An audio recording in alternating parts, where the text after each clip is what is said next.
உலக நாகரிக வரலாற்றில் 2000 ஆண்டுகளுக்கு முன்னரே மேன்மையடைந்தது நம் தமிழ் சமூகம். உழவு தொழிலில் உச்சமடைந்தோம், கடல் கடந்து பாரெல்லாம் பயணித்தோம், செல்வங்கள் பரிமாறி நாட்டின் வளம் பெருக்கினோம், குடிகளை பேணி காத்தோம். இப்படி கோலோச்சிய மாமனிதர்கள் வாழ்ந்த நிலம் நம் தமிழ் நிலம். தமிழர்களின் பெருமிதங்கள் நம் முன்னோர்களின் பேருழைப்பாலும் பொதுமை நலத்தாலும் விளைந்தவை. கலை, இலக்கியம், வரலாறு, பண்பாடு, அறிவியல், தொழில்நுட்பம், பொருளாதாரம் என பல துறைகளிலும் உயரிடத்தை எட்டி பிடித்த பெருஞ்சமூகம் நம்முடையது.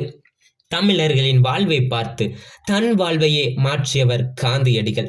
ஆன்மீகத்தை ஏற்றாலும் நாம் அறிவியலை எப்போதும் வரவேற்றுள்ளோம். தமிழர் என்று சொல்லிக் கொள்வதில் நமக்கு பெருமிதம் உண்டு. ஆனால் எதற்காக பெருமை கொள்கிறாய் என்று ஓர் அந்நியர் கேட்டால் நாம் மடை திறந்தாற்போல் கொட்டி தீர்க்க வேண்டுமல்லவா? தமிழ் மொழியின் பெருமை, நம் பண்பாட்டின் அருமை என நாம் சொல்லிக்கொள்ள நீண்ட நெடிய வரலாறு நமக்கு உண்டு. அவற்றையெல்லாம் வெறுமனே சொன்னால் மட்டும் போதாது, ஆதாரபூர்வமான தகவல்கள் வேண்டும். அப்போது எதிர்பேச்சுக்கே இடமில்லை. இது தகவல்களின் காலம், தரவுகளின் காலம். தரவுகள் இல்லாத எந்த தகவல்களுக்கும் முக்கியத்துவம் இல்லாத காலம். வலுவான வரலாற்று ஆவணங்களை கொண்டிருக்கும் சமூகம் நாம் என்பதால் இந்த காலத்தை எதிர்கொள்வதற்கான மொழி நமக்கு உண்டு.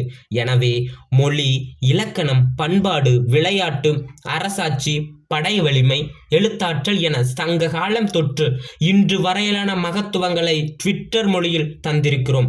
நமது சாதனைகளையும் நமது பெருமைகளையும் நினைவூட்டும் வகையிலான சிறு சிறு தெரிப்புகள் இவை. நம்முடைய வரலாற்றையும் மரபையும் பண்பாட்டையும் எடுத்துச் சொல்லும் அழகிய பேச்சு இது.